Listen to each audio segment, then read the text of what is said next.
that better?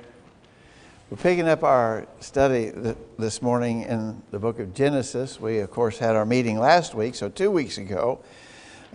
We were discussing in Genesis how Jacob had to flee because his brother Esau had vowed to kill him in anger over how he had been sort of deprived of his father's blessings. Remember, we read the episode about Rebekah and Jacob, how they deceived Isaac, and Jacob got the blessing that would normally have gone to Esau. And so Jacob said, I'm going to bide my time, but I plan to kill him. And when Rebekah found out about that, she approached the father, Jacob, and said, she approached the father, Isaac, and said, we need to send him away. Now, the reason why she said we need to send him away is because I don't want him marrying any of these women around here, which may have been part of the motivation, but the real motivation was I got to get him away from Esau because Esau's going to kill him. So Jacob leaves. We read the episode in chapter 28 about him having the vision of a ladder from heaven, God pronouncing a blessing on him, that he would bless him, and so forth. And so he's on his way back to the land of his heritage, where Abraham had come from, where Abraham's relatives still were. And so he's heading back there at his mother's instructions. And we pick up the reading in chapter 29. Chapter 29, Genesis verse 1. Then Jacob went on his journey and came into the land of the people of the east. And he looked, and behold, a well in the field, and lo, there were 3 flocks of sheep lying by it. For out of that well they watered the flocks, and a great stone was upon the well's mouth. And thither were all the flocks gathered, and they rolled the stone from the well's mouth, and watered the sheep, and put the stone again upon the well's mouth in his place. And Jacob said to them, My brethren, whence be ye? And they said, Of Haran are we. And he said unto them, Know ye Laban, the son of Nahor? And they said, We know him. And he said unto them, Is he well? And they said, He is well. And behold, Rachel, his daughter, cometh with the sheep. And he said, Lo, is it yet high day? Neither is it time that the cattle should be gathered together. Water ye the sheep, and go feed them. And they said, We cannot until all the flocks be gathered together, until they roll the stone from the well's mouth. Then we water the sheep. And while he yet spake with them, Rachel came with her father's sheep, for she kept them. And it came to pass, when Jacob saw Rachel, the daughter of Laban, his mother's brother, and the sheep of Laban, his mother's brother, that Jacob went near and rolled the stone from the well's mouth and watered the flock of Laban, his mother's brother. And Jacob kissed Rachel and lifted up his voice and wept. And Jacob told Rachel that he was her father's brother and that he was Rebekah's son. And she ran and told her father. It came to pass, when Laban heard the tidings of Jacob, his sister's son, that he ran to meet him and embraced him and kissed him and brought him to his house. And he told Laban all these things. And Laban said to him, Surely thou art my bone and my flesh. And he abode with him the space of a month. All right, I think that's all very straightforward. He gets back to Haran, to the place from whence Abraham and Sarah and Lot had left years before to go to the land of promise. Abraham's relatives stayed there in Haran, which if you think about the Fertile Crescent area, over here being the land of Canaan, and over there being the Euphrates River Valley, up here, sort of at the peak of that Fertile Crescent, was where Haran was, and that's where Jacob went and met up with his kinfolk. It's all pretty straightforward narrative there. I think the one thing that might cause just a little bit of pause is in verse 12. Jacob told Rachel that he was her father's brother and that he was Rebekah's son. Well, if he's Rebekah's son, he can't be Laban's brother, right? Probably newer translations straighten that out. That's just terminology meaning I am your father's kin. I'm related to your father. In fact, I am his sister's son. That's what he was telling Rebecca, or Rachel rather. And I don't think there's any confusion about that. It's not a contradiction. It's just the way that terminology is used. All right, I don't think there's any questions about that. That's all pretty straightforward, isn't it? But that's where he is. He's back with his mother's family in Haran. And he has already met up with Rachel, and he's pretty impressed with Rachel. Rachel would be what kin to him? Be first cousins, wouldn't they? His mother's, so his uncle, Laban is his direct uncle, right? And Rachel is his uncle's daughter. That makes him and Rachel first cousins. We've talked about this in our studies. That wasn't an issue. Genetically wouldn't cause complications in those still relatively early days of human history. Not super early in human history, but relatively early. There was no law against such intermarriage in families. And so he is taken with her. And he proceeds to ask for her in return for labor. Keep reading there at verse 15. And Laban said to Jacob, because thou art my brother, should thou therefore serve me for naught? Tell me what thy wages be. What shall thy wages be? And Laban had 2 daughters. The name of the elder was Leah, and the name of the younger was Rachel. Leah was tender-eyed, but Rachel was beautiful and well-favored. And Jacob loved Rachel and said, I will serve thee 7 years for Rachel thy younger daughter. And Laban said, it is better that I give her to thee than that I should give her to another man. Abide with me. And Jacob served 7 years for Rachel, and they seemed unto him but a few days for the love he had to her. You know this story, don't you? Kind of a tender expression of the deep love that he felt for Rachel there when he served 7 years and it just seemed like a few days. And so all that part of the story goes pretty smoothly. No problems, no complications. But then, of course, you also know how that ends up. Verse 21.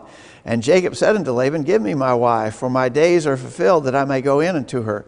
And Laban gathered together all the men of the place and made a feast. And it came to pass in the evening that he took Leah, his daughter, and brought her to him. And he went in unto her, and Laban gave unto his daughter Leah Zilpah, his maid, for a handmaid. And it came to pass that in the morning, behold, it was Leah. And he said to Laban, what is this thou hast done unto me? Did not I serve with thee for Rachel? Wherefore then hast thou beguiled me? And so this deceptive act on the part of Laban, this is the first hint that Laban is not the upright guy we would like him to be. And so he deceives Jacob and gives him the not as pretty sister for his wife. And Jacob doesn't realize that has actually transpired till the morning. And he complains about why hast thou beguiled me, he says. Verse 26, Laban said, it must not be so done in our country to give the younger before the firstborn. Fulfill her week, and we will give thee this also for the service which thou shalt serve me with yet another 7 years. And Jacob did so and fulfilled her week, and he gave him Rachel, his daughter, to wife also. And Laban gave to Rachel, his daughter, Bilhah, his handmaid, to be her maid. And he went in also unto Rachel, and he loved also Rachel more than Leah, and served with him yet 7 other years. Again, I think that's pretty straightforward, but I believe the correct way to read that is he didn't have to wait an additional 7 years to get Rachel. So he worked without a wife for 7 years, and he was given Leah. Then, upon complaining that he had been cheated in this matter, he agreed to work 7 more years for Rachel, and Rachel was given to him at that time too. And so I think the proper way to read that is that he didn't have to wait an additional 7 years for Rachel, but he had to work an additional 7 years for Rachel. Now keep track of that timing, because you 7 years for Leah and then an additional 7 years for Rachel. He's working 14 years, right? He's there a long time. Remember, if you go back when Rebekah sent him away, in chapter 27, verse 43, now therefore, my son, obey my voice and arise, flee thou to Laban my brother to Haran, and tarry with him a few days until thy brother's fury turn away. It wasn't a few days, was it? It was a long time, many years that he was away from home. So he has Rachel and Leah, and then the text goes on to say in verse 31, when the Lord saw that Leah was hated, he opened her womb, but Rachel was barren. Now, before we read about the children that were born, what about that expression that he hated Leah, or that she was hated? You take that to mean literally that he hated her, like we would use the word hate. I hate that guy. I have terribly harsh, bitter, hateful feelings toward this individual. If I got a chance, I'd do him harm. You know, all those kind of connotations that we place on the word hate. You think that's what this means, Dale?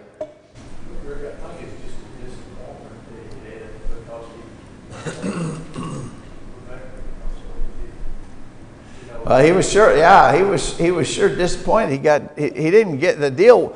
And again, this is where we first see that Laban is not an upright guy. Yeah, so he's certainly disappointed. Monty? King James uses the word unloved. I don't think it's that he hated her in the sense that we typically use the word. It's just he loved Rachel. That's the woman he really loved. And this other he was so stuck with, so he's got to keep her up and take care of her. But it's not that he was in love with her. Okay. I think that's probably a better translation, unloved, or loved less. Yeah, this made me think about in the New Testament, in Luke chapter 14. In Luke chapter 14, verse 26, if a man come to me and hate not his father and mother and wife and children and brethren and sisters, yea, and his own life also, he cannot be my disciple.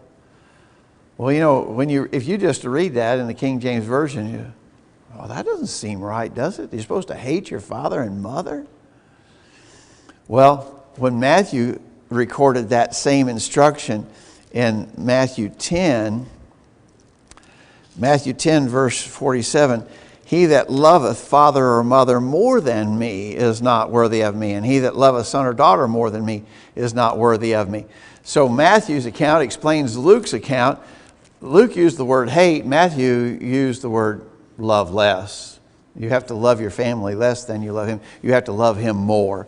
And I would think that that's the kind of explanation that we have here about Leah and Rachel. She was loved less, or maybe even as the New King James says, she was unloved. She didn't feel loved by her husband. I think without doubt she could see the difference in emotion that Jacob had for Rachel than he had for her. And she felt that. And just read these verses here. Verse 32, Leah conceived and bare a son. She called his name Reuben, for she said, surely the Lord hath looked upon my affliction. She felt she was afflicted by this situation. Now therefore my husband will love me. Get that? She felt that. She felt this. She very consciously felt that she was not loved like Rachel was loved. And so she bore the firstborn child and she said, now the Lord has heard me. I've been afflicted. The Lord has heard me. Now maybe my husband will love me. Verse 33, and she conceived again and bare a son and said, because the Lord hath heard that I was hated, he hath therefore given me this son also. And she called his name Simeon. And she conceived again and bare a son and said, now this time will my husband be joined unto me, because I have borne him 3 sons. Therefore was his name called Levi. And she conceived again and bare a son, and she said, now will I praise the Lord. Therefore she called his name Judah and left bearing. So there's the first 4 children of Jacob, right? Reuben, Simeon, Levi, and Judah are the first 4, all born to Leah. And, you know, you probably have heard lessons drawn out of this text that I think are really, they're it's a sad commentary on marriage, but you see the idea of a wife who feels unloved. Well, that happens, doesn't it? And you sense that Leah is really feeling that way. And 3 times she believed that now that she's born another son to her husband, surely now it will be better between me and my... And apparently it never got a whole lot better, because when she bore the 4th son, she finally just said, well, I'm going to praise the Lord. She didn't say, this will make my husband love me, or I'll be better appreciated after. She just said, I'll praise the Lord. And so the story of Leah and her relationship with Jacob is a really sad one. How would we as husbands, those of us who are married, how would we like it if, in all honesty of heart, our wife would say, I don't feel loved. I don't feel loved. I don't feel like my husband loves me. And then maybe I can, if I could have a child, maybe he would love me. Or if I did this or that, maybe he would love me. No, husbands are commanded to love their wives, right? Ephesians chapter 5, a long essay there in the second half of Ephesians chapter 5 talks about the importance of husbands loving their wives. May it never be so that our wives say, I wish my husband would love me. He doesn't love me. I am unloved. That ought never to be the case. And actually, it'd be a sin if your wife were to say, my husband doesn't love me.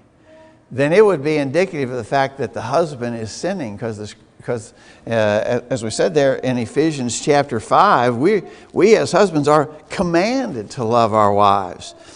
Ephesians 5:25, husbands, love your wives, even as Christ also loved the church and gave himself for it. If your wife feels unloved, then you're not doing what the text says, right? And we're commanded to love our wives. And this is really a sad tale here when Leah expresses, apparently accurately, her husband doesn't love her. Certainly doesn't love her as much as Rachel. It's a bad situation. Jacob. Knowing Laban's character, I wonder if this so-called custom in the country was really valid, or he just had to get married off. Yeah. And, he knew Laban, or that Leah wasn't all that attractive, and he's going to have trouble getting a spouse for her, and he has Jacob, he could loop in and then taking her off his hands. Yeah. I think that might certainly be the case, but Laban is not an honorable guy. We're going to see that played out quite a bit more here before Jacob finally leaves him. But Laban is not a good guy. And so you don't necessarily trust what he said. Well, here in this land, here where we are, the younger daughter never marries before the older daughter. It's just not done. You just can't do that. It's not allowed, basically. It was so well established when everybody had wedding, but how's this going to be Yeah. taken for her? Yeah. Yeah, why wasn't that explained before the wedding night, if that was in fact the custom of the land? And he just was looking out for himself. And then, so the takeaway is when we are selfish, there are ripple effects to others. So Leah had to deal with this the rest of her life because her dad was suffering. And so Yeah. there are consequences. Yeah, exactly right. Dale?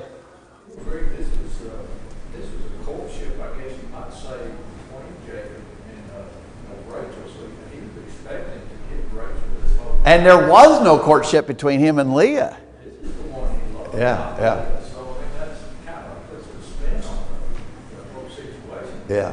This happens, but here his love is for Rachel. So Yeah. that's just why he thought he was working. Right. Dan? I don't, one thing that I don't understand is if she was that, my version says the ice would be implying that Shepard was not the one who prepared to live upon.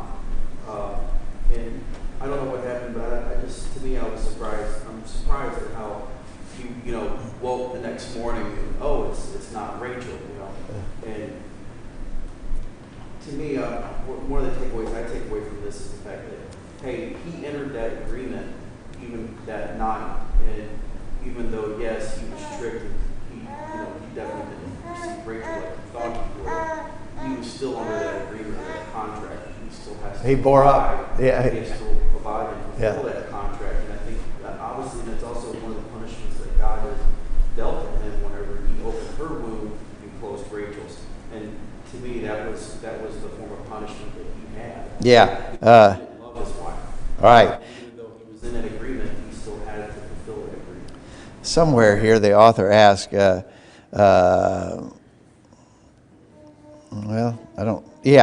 question 5 on our study sheet, lesson 8, question 5. How does the trick played on Jacob on his wedding night compare to something he had done earlier? Well, he'd been a deceiver. You know, he had purposely deceived his father to receive the blessing. And so some people say, you know, what goes around comes around. You know, he gets treated the way he had treated his own father. There might be some significance to that as well. Monty? I think something we can see here is God's attitude maybe toward marriage, and that Jacob understood it. Jacob got married to Leah. Now, that's not what he wanted. He didn't get what he was expecting. We may get married to somebody, and they're not really turning out to be what we expected.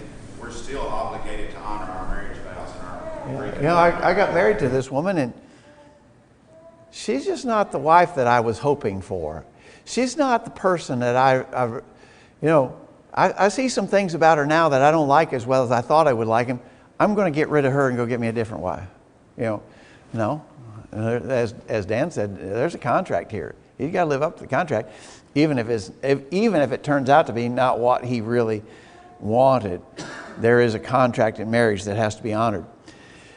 A point that's been made from this text that I think is a good one, and you see it some other places in the Old Testament in regards to these polygamous marriages, when a man would have more than one wife. There was obvious, and we're not going to read all of the next chapter, but there was obvious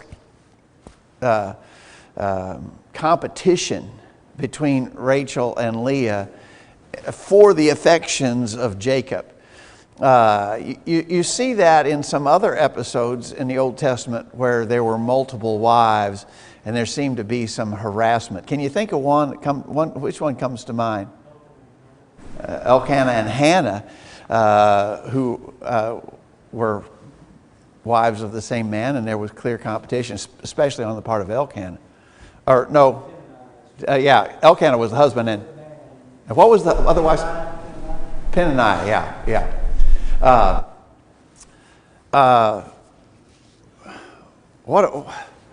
What about polygamy? You know, are we cheated today because God doesn't let us have more than one wife? You know, this guy said, I just think I need more than one wife. I think I'd be a lot happier if I had 3 or 4 wives, you know. And God now I'm deprived of what He let these guys do back then. Back then He let them have these multiple wives. Why can't we? Of course, you know that certain sects of the Mormons still believe in and practice polygamy. It's been a big, big problem. I think the official Mormon church position now is against polygamy, but there are certain sort of minor sects of Mormonism that still practice polygamy. But by the way, if you were going to argue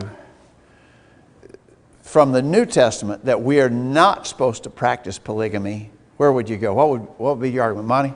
Jesus taught that He said in the beginning, because they was questioning Him about marriage and divorce, He said in the beginning it was not so. God created male and female, and a man would leave his father and mother and be joined to his wife, singular on both of them. So God's original plan for us was for a man to have a wife and to be together for life. That's what He intended.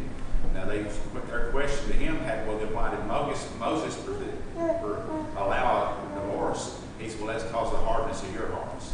So God, you might say, compromised or allowed them to polygamy for a time for His own reasons. But Jesus brought it back to an original intent. When He taught about it, said, this is how it's supposed to be. Okay, I think that's a true, concise summary. It was so, monogamy was what God initially instituted. Now, polygamy obviously came into practice and was allowed I don't think we could say it was a sin for those Old Testament men to have multiple wives. Polygamy was allowed, but it wasn't. I think the point that Monty's making a point to drive home is it wasn't God's initial plan, although it was allowed later. But I do think in the New Testament it reverts to the initial plan. I would go to 1 Corinthians 7, verse 2. 1 Corinthians 7, verse 2. Nevertheless, to avoid fornication, let every man have his own wife, and let every woman have her own husband, singular. So in the New Testament, we go back to what God initially intended, which I think is the right way to go. Jacob? That was what First Corinthians said to her own husband. If it's polygamy, it's not her own. Yeah. She shares it. Yeah. Same with the other way we went. Yeah. His own wife. Right. Tom? Also, too, you look at basically the government of the church, how it's set up, its leaders and things. Very strong statement there. Let the elder be the husband of one wife. Yeah. In 1 Timothy 3, the husband of one wife, not multiple wives. Good point. So back to my argument. I feel cheated. I feel cheated that God let these guys back in the Old Testament have more than one wife, and now I can't. And I just feel like that's an undue restriction on me and my happiness. I think that's actually a total misinterpretation of Scripture, because in those cases where there were polygamous marriages, it doesn't seem like it worked out real good. So what do we say about God's law? God makes His law for our good, right? And so in His divine wisdom, He understands we are best suited to have one husband, a wife to have one husband, a husband to have one wife. He understands in His wisdom that that's the ideal arrangement. And so when we're instructed to live by that, that's for our good. Not to cheat us, but to protect us. Monty? We could say that about any rule or law that God's made for us, that, well, I feel cheated that I don't get to be an axe murderer. Well, because so-and-so was an axe murderer, he really enjoyed it. Well, that doesn't change the fact that God said we're not supposed to murder people. Yeah. So if my attitude is I'm feeling cheated, then I've got a sorry attitude and I need to fix it. Yeah. I need to conform my life and my attitude to God's rules rather than dwelling on what I can't have. I need to focus on what I can have and make the best of that. And like you said, God's rules are for our good always. So therefore, I should want what's best for me, and that would be to conform my life to God. Right. Tom? Those polygamous situations, like we've been a study done in France, which has had a large immigration from Africa, where polygamy was, and is and still practiced there. And the problem being is over there, you had the man, he would have different huts for each one of these wives. When they went to France, they didn't have that. They just had separate rooms, and it was causing all kinds of problems with them because of the different situations. But France was allowing it because it was the cultural aspect of where these people immigrated from. Oh, I didn't know about that. Doesn't it just seem natural that there would be a harsh competition between multiple wives of the same man? It just seems like that's obvious. This is not going to go well. That situation, if you think about it, just doesn't look like a good plan. There's going to be competition and ill will between those wives because they're both or more than two competing for the affections of the same individual. It just looks like a situation that would not be good. Dale? It's God's perfect law, and that's what we need to accept. But also there, when you see people that are happily married and something goes wrong and they get divorced, what do you have? You see the other side of it, and you see everything falling apart. You got kids scattered, abroad, so they're not happy. So then when you marry again, and your wife don't get lost, it makes for a disaster. What you're saying is, I think it's true. God's plan is best for us. Yeah, and it's designed for our happiness.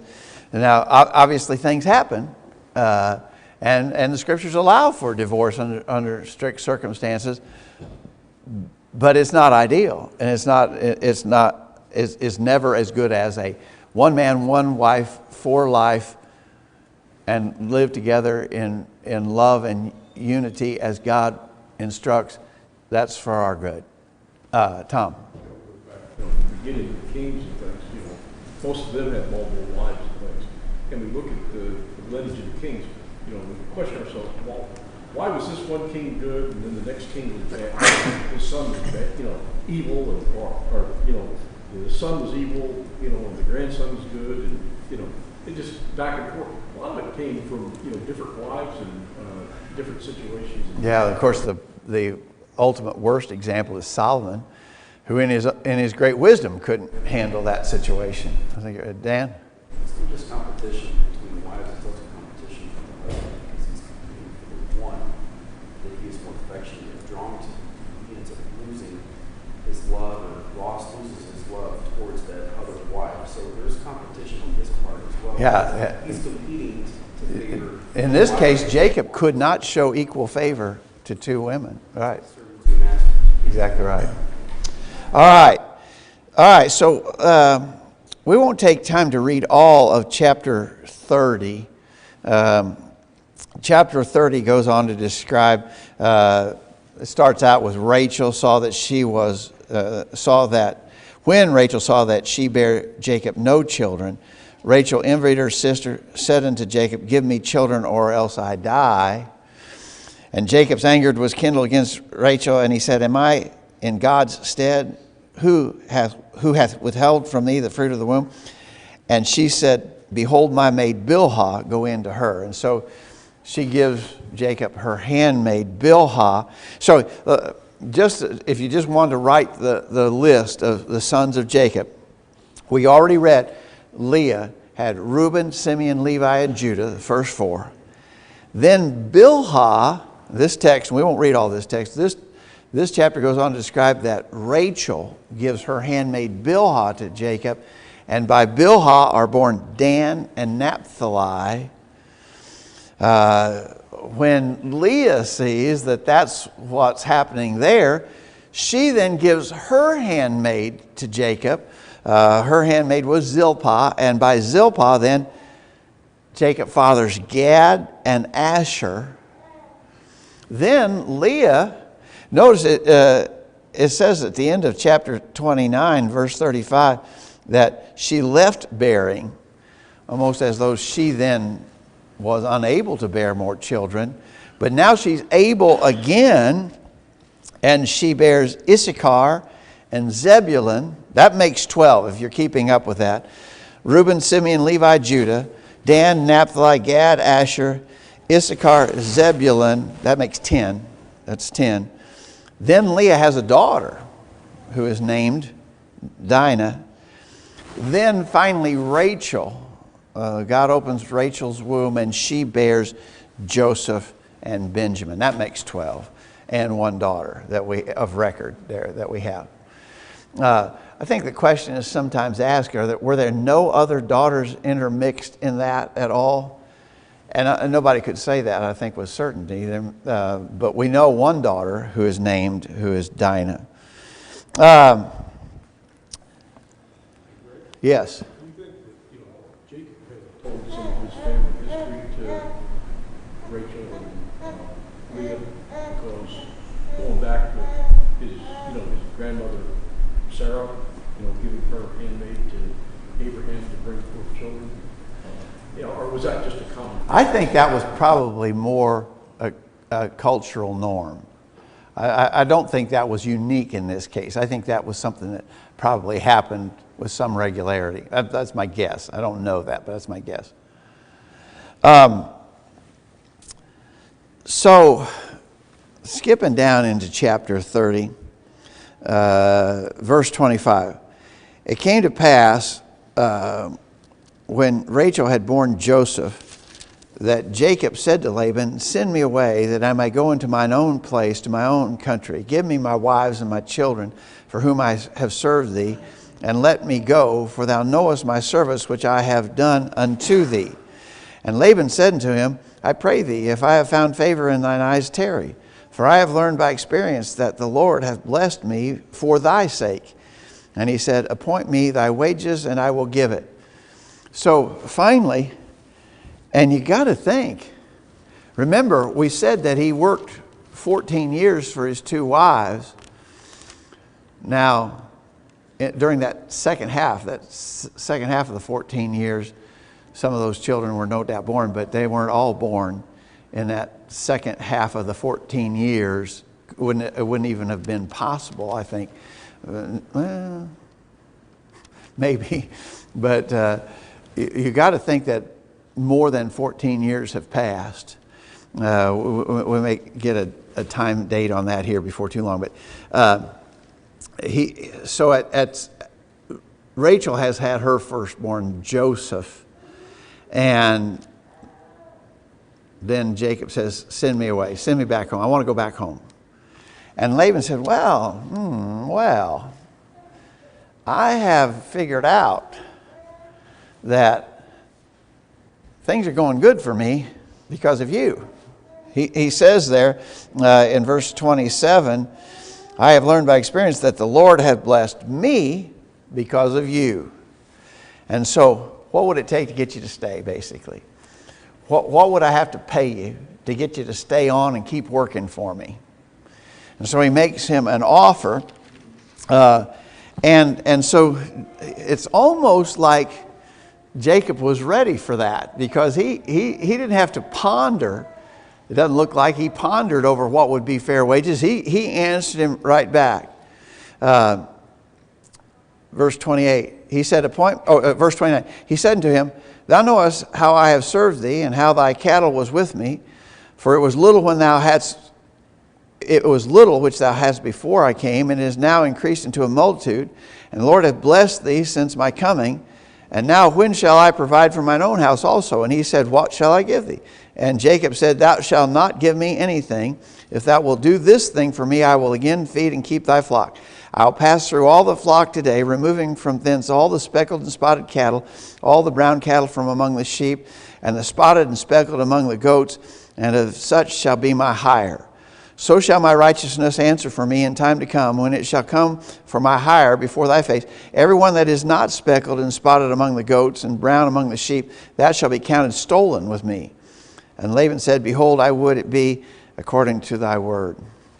And so Jacob said, I'm not going to ask for much, but here's what I want. Now, what about these sheep? Well, one place it says cattle, but I think it just means livestock. These were sheep and goats, right? What about the sheep and goats that Jacob is asking for? Monty? It appears that he was asking basically for the second-class ones that were of little value. Because when Laban says down here, oh, that it were according to your word, he's thinking, you're taking the stuff that I ain't got much of a market for to begin with, this speckled and spotted wool among them, or the brown. There's no market for that colored wool or whatever products. So getting them out of my way is a good deal for me. I'm hoping you will work for that. Yeah. So I think that's what he's saying here. Jacob's saying, look, you're not going to give me anything. I'm working for it, but this is what I'm working for. And it's not like he has something that Laban considered even of great value.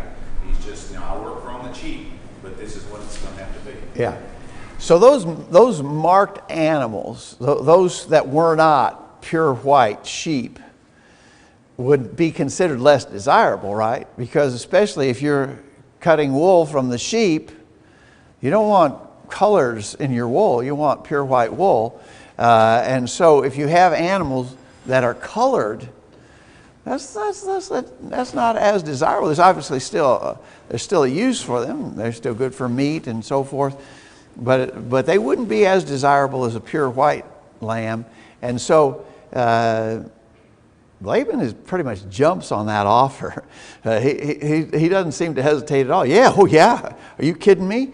Yes, let's do that. And so we got just a couple minutes. Let's read to the end of the chapter. Again, verse 34, Laban said, behold, I would it might be according to thy word. And he removed that day the he-goats that were ring-straked and spotted, and all the she-goats that were speckled and spotted, and every one that had some white in it, and all the brown among the sheep, and gave them to the hand of his sons. And he set 3 days' journey betwixt himself and Jacob fed the rest of Laban's flocks. And Jacob took him rods of green poplar and of hazel and chestnut tree, and piled, or pilled, I wonder what that should be, pilled or piled. He pilled white strakes in them, and made white appear which was in the rods. And he set the rods which he had pilled before the flocks in the gutters and the watering troughs when the flocks came to drink, that they should conceive when they came to drink. And the flock conceived before the rods, and brought forth cattle, ring-straked, speckled, and spotted. And Jacob did separate the lambs, and set the faces of the flocks toward the ring-straked, and all the brown in the flock of Laban. And he put his own flocks by themselves, and put them not into Laban's cattle. And it came to pass, whensoever the stronger cattle did conceive, that Jacob laid the rods before the eyes of the cattle in the gutters, that they might conceive among the rods. But when the cattle were feeble, he put them not in. So the feebler were Laban's, and the stronger Jacob's. And the man increased exceedingly, and had much cattle, and maidservants, men servants, and camels and asses. That's talking about Jacob there, the last verse. All right, let's just deal with this right up front. I don't know what that means. I cannot explain that about he stripped the bark off of these rods, and there was something about when the animals saw them. Now, I don't get that. I don't know that anybody has ever explained that with satisfaction. But what we do know is, and the text clearly bears that out, he was doing selective breeding. He was doing what we would call selective breeding. And he was breeding the animals so that the stronger ones were his. And he was also breeding them selectively so that they produced colored offspring that would become his, right? And so, I don't care. I would challenge you to do all the reading you can about what stripping the bark off these rods meant. And I don't know what that means. I don't think anybody really does. But he fixed chutes in the watering places. Well, he was accommodating the animals' breeding, right? And he would put the animals in to breed that he wanted to breed, that would produce offspring that would become his. And so he was just basically practicing selective breeding here to his advantage. And it worked. And he was getting rich and Laban wasn't. And that's going to become a contention here in the next chapter. We'll try to pick that up next week. Tom? Thinking that God told him to do that. It's possible. You couldn't prove it. That's the only reason for it. There's nothing scientific that you go through and show it. I mean, you can go through all the, animal husbandry and genetic things you want. That doesn't change that. But when God tells somebody to do something and they do it, they're doing it by faith. God says this will do it. Yeah, that's definitely possible, but you couldn't prove it. We don't have anything. You couldn't even eliminate the idea that Jacob just had a superstition about these pilled rods. We don't know. But now the part of it that we do know is where he said, verse 41, whenever the stronger cattle did conceive, Jacob laid the rods before the eyes of the cattle in the gutters, and they might conceive among the rods. But when the cattle were feeble, he put them not in. Now that part we can understand.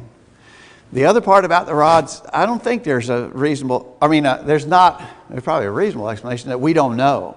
It's just not established as to why that would have anything to do with it. It may be like Tom said, maybe God told him to do that. We don't know. It may be just he had a superstition about doing it that way. We don't know. But what we do know is that he was practicing a process of selective breeding that benefited him tremendously. That we do know. James? Specifically in regards to that, when they named this child Jacob, that means supplanting, one who supplants another. So we've seen that with Esau. We're seeing that as how Laban, he supplants him. He's going to be greater than Laban, even though he went there and nothing. Yeah. We'll see that in his offspring when we go to Egypt. They will supplant. They'll be greater in number and power Keeps. His foresight is kind of rolling forward. Yeah.